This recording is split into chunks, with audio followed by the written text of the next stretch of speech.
नाम है? जम के बोलिए जरा। शारदा। ये शारदा नाम कहां से पड़ गया? सरस्वती माता को शारदा नाम किसने दिया था? भाई नामकरण होता है तो हमारे यहाँ तो आज भी नियम है हमारे कि बुआ कोई नाम बताती है, मामा जी कोई नाम बताते हैं और दादाजी कुछ बोलते हैं। कोई बोलेगा टिक्कू, कोई बोलेगा पिक्कू, कोई बोलेगा कुछ। सबके नाम अपने अपने रहते हैं, कोई प्रेम से क्या बोलता है। तो सरस्वती का शारदा नाम किसने प्रदान किया था? माता सरस्वती को शारदा संबोधन किसने दिया था? माता सरस्वती को शारदा का संबोधन किस समय पर प्रदान किया गया था? जिस समय पर शंकर और पार्वती भ्रमण पर निकल रहे थे और भगवान ब्रह्मदेव सरस्वती को ढूंढ रहे थे और माता सरस्वती को ढूंढते हुए ब्रह्मा जब भगवान शंकर की साक्षी में पहुंचे हैं, तब भगवान शंकर से ब्रह्मदेव ने कहा, आप कहीं सरस्वती को देखें तो मुझे भेजिएगा, मेरे पास में भेजिएगा। शंकर भगवान ने उसी समय पार्वती से कहा, पार्वती, जैसे एक स्त्री जो पतिव्रता धर्म का पालन करने वाली है, एक नारी पतिव्रता धर्म का पालन करने वाली होती है, पति को परमेश्वर मानने वाली होती है, पति के चरणों का रसतत्व ग्रहण करने वाली होती है, तो वो पर पुरुष का स्मरण नहीं करती। उसी तरह एक पति जो अपनी अर्धांगिनी के साथ में रहे और अर्धांगिनी के साथ चले तो पर नारी का स्मरण नहीं होना चाहिए। तो एक काम करो पार्वती, तुम उस सरस्वती को बुलाना प्रारंभ करो। अब पार्वती जी ने कहा, सरस्वती तो मेरी बहन जैसी है, सरस्वती तो मेरी सखी जैसी है, अब मैं उसको अगर बुलाऊं, आवाज दूं, अच्छा नहीं लगेगा। तो माता पार्वती जब ढूंढते ढूंढते ढूंढते ढूंढते शंकर भगवान के साथ में भ्रमण करती करती पहुंची, तो क्या देखती है माता पार्वती कि एक सरोवर के पास में माता सरस्वती बैठकर सरोवर में अपना मुखाग्रविंद देख रही थी। श्वेत वस्त्र था मेरा माँ का और बड़ी सुंदर गले में माला पहन रखी थी माता सरस्वती ने, और एक सरोवर में माता सरस्वती अपने मुख को जब निहार रही हैं, उस दर्पण के भाव में अपने प्रतिबिंब को देख रही हैं, तब उस समय पर माता पार्वती ने कहा, शारदा, सरस्वती को लगा कि मेरा संबोधन ये किसने कहा। पलट कर देखा, सरस्वती ने कहा, पार्वती तुम? हाँ, मैंने तेरा जो दर्पण में प्रतिबिंब देखा है, तेरा स्वरूप देखा, पर तू इतनी सुंदर है, इतनी सुंदर है, पर तेरा जल में जो स्वरूप देखा ना, वो नीला दिखाई दिया, थोड़ा सा श्याम दिखाई दिया, इसलिए मैंने तुझे शारदा कह दिया। आज भी हमारे मध्य प्रदेश के कटनी और सतना के बीच में मैहर में आज भी शारदा भवानी विराजमान है। धार जिले में जाएंगे तो बाग क्षेत्र में माँ बागेश्वरी, माँ शारदा आज भी विराजमान। कहा, सरस्वती जी पूछी, पार्वती तुमने मेरे को शारदा क्यों कहा? क्योंकि तेरा जो प्रतिबिंब था वो श्याम नजर आ रहा था मुझे, उस प्रतिबिंब को देखकर मैंने तुझे शारदा का संबोधन दिया। तुम्हें ब्रह्मा जी बुला रहे हैं। सरस्वती ने कहा,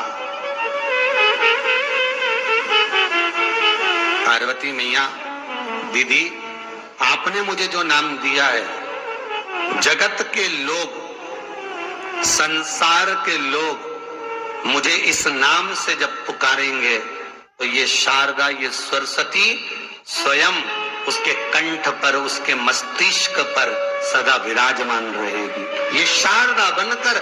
इसलिए हमारे स्कूलों में, हमारे काव्य ग्रंथों में, हमारे जो कविगण रात्रि को जो काव्य पाठ करते हैं, कविता का स्मरण करते हैं, वो सरस्वती की वंदना नहीं करते, हे शारदे माँ, शारदा की वंदना करते।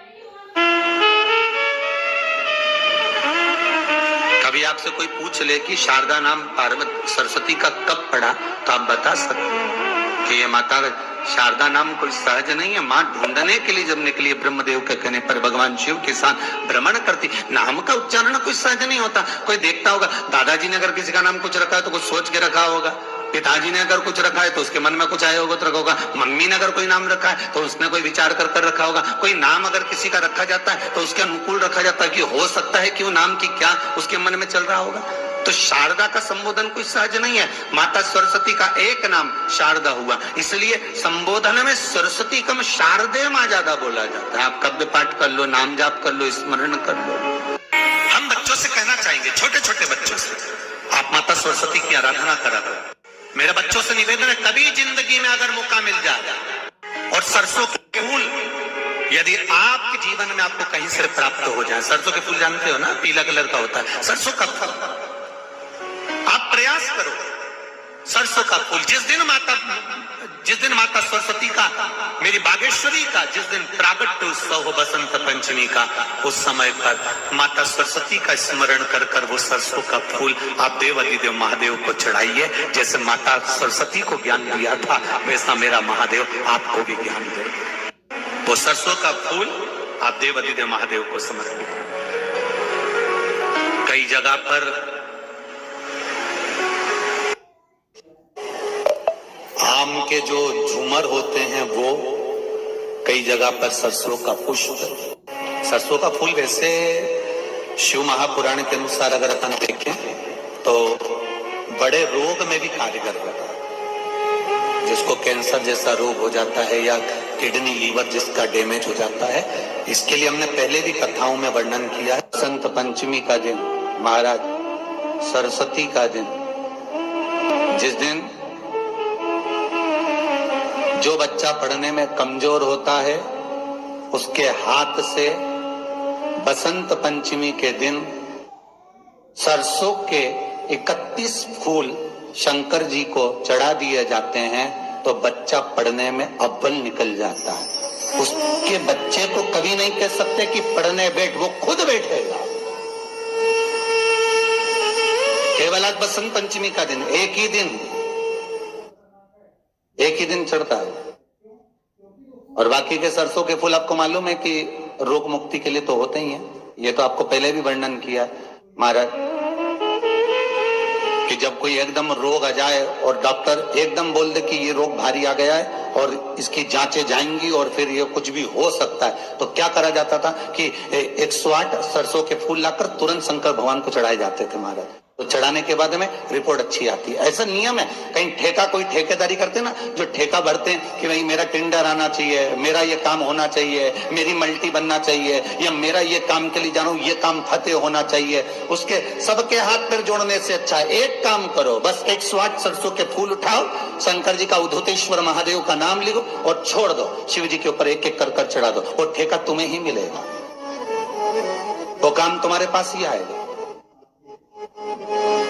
बस केवल अवधूतेश्वर अर्थात ये जो क्रम है, ये वो क्रम तो 108 सरसों के फूल का आप कभी भी कर सकते हो, पर जो ये बच्चों के लिए किया जाता है वो केवल बसंत पंचमी के दिन ही होता है। शिव को प्रिय है पुष्प में आंक का पुष्प, जो आंकड़े का पुष्प होता है शंकर को बड़ा प्रिय है। और दूसरे नंबर पर शंकर को प्रिय है शमी का पुष्प, बहुत ध्यान देना महाराज। तीसरे नंबर पर शंकर को प्रिय है महाराज सरसों का पुष्प। सरसों होती है ना, जो राई अपन बोते हैं, सरसों बोते हैं, उसमें पीले कलर का जो पुष्प लगता है। हमारा तो निवेदन रहता है जब तक सरसों आए तो प्रयास करा करो कि सरसों के 108 पुष्प शंकर भगवान पर चढ़ाना प्रारंभ कर दो। महाराज ये पक्का है कि वर्ष भर कोई बड़ी बीमारी आपको घेर नहीं सकती अगर सरसों के फूल शिव को चढ़ रहे हैं तो।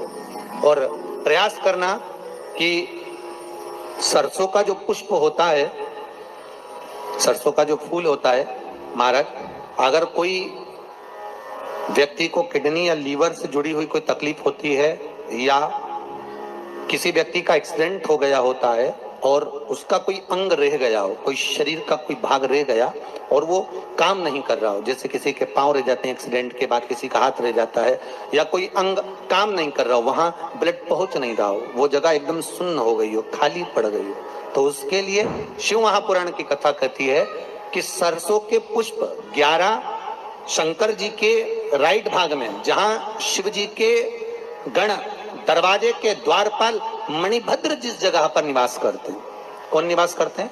मणिभद्र। शंकर जी के दरवाजे के द्वारपाल है मणिभद्र जी, तो मणिभद्र दरवाजे के द्वारपाल में राइट भाग में मणिभद्र जी विराजते हैं। मतलब राइट भाग कौन सा हुआ?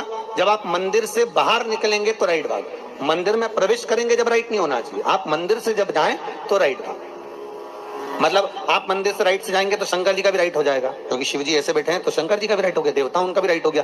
तो राइट भाग सीधा हाथ मणिभद्र जी का स्थान। 11 सरसों के पुष्प मणिभद्र के उस द्वार पर आप रख दीजिए, और मणिभद्र के द्वार पर रखकर अंदर जाकर 108 वापिस जब आप बाहर निकल रहे हैं, ये पुष्प आप रखने के बाद एक बार बाहर जाएंगे, फिर वापिस आएंगे मणिभद्र रखने के बाद, और अंदर जाकर 108 सरसों के पुष्प शंकर को समर्पित करेंगे महाराज। उस सरसों के पुष्प जो शिव जी को आप समर्पित कर रहे हैं उसको वापिस लेकर आएंगे, श्री शिवाय नमस्तुभ्यम बोलकर उस सरसों के पुष्प को महाराज सरसों के तेल की बोतल में उसको प्रदोष काल में उस तेल को वापस ले जाकर चढ़ा दीजिए शिव जी को, उसको वापस लेकर आ जाइए। उस तेल का प्रयोग आप नाभि में डालिए, और जो शरीर काम नहीं कर रहा उस स्थान पर कम से कम 15 दिन 20 दिन तक उसकी मालिश करना प्रारंभ करिए। बाबा चाहेगा तो चलाने का प्रयास कर देगा, और वो अंग वो शरीर काम करने लगेगा।